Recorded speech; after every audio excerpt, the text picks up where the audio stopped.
માંગરોળ તાલુકાના અતિ સંવેદનશીલ ગામડાઓની લોકસભાની ચૂંટણી પહેલા સુરત જિલ્લા કલેક્ટર અને એસપીએ મુલાકાત લઈ લોકોને ભયમુક્ત થઈ મતદાન કરવાની અપીલ કરી હતી।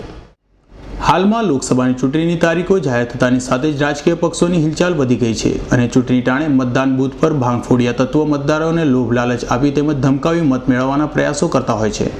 ત્યારે સુરત જિલ્લા કલેક્ટર અને સુરત એસપીએ જિલ્લાની અતિ સંવેદનશીલ ગામડાની મુલાકાત લઈ લોકોને ભયમુક્ત બની મતદાન કરવા અપીલ કરી હતી અને પોતાનો કિંમતી મત મતદાન કરી ગુપ્ત રાખવા જણાવ્યું હતું।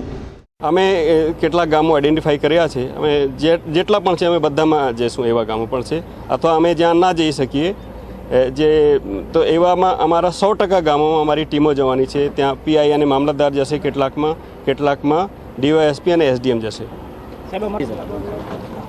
ચૂંટણી પંચની સૂચના મુજબ જે પણ વલ્નરેબલ એરિયા છે અથવા ક્રિટિકલ એરિયા છે ત્યાં એસપી અને કલેક્ટરને સંયુક્ત મુલાકાત લઈને લોકો સાથે ચર્ચા કરવાની છે। આના ભાગરૂપે અમે જુદા જુદા ગામોની મુલાકાત લઈ રહ્યા છીએ, જેમાંથી લોકોને વિશ્વાસ આવે કે આ વખતે જ્યારે મતદાન થશે ત્યારે સંપૂર્ણપણે ભયમુક્ત વાતાવરણમાં થશે અને કોઈ પણ લોકોની શિકાયત હોય આ પણ સાંભળીએ છીએ અને આનું નિરાકરણ કરવામાં આવશે અને કાયદા મુજબ યોગ્ય કાર્યવાહી કરવામાં આવશે।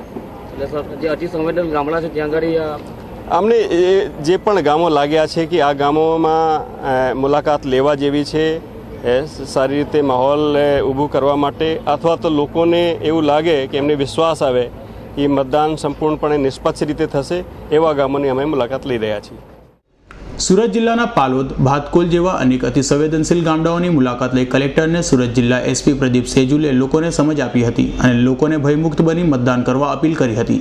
સાથે ચૂંટણી ટાણે શાંતિ સુલેહનો ભંગ કરનાર સામે કડક કાર્યવાહી કરવાની પણ ચીમકી આપી હતી। ઇન્દ્રમલ શાહનો રિપોર્ટ S9 ન્યૂઝ માંગરોળ।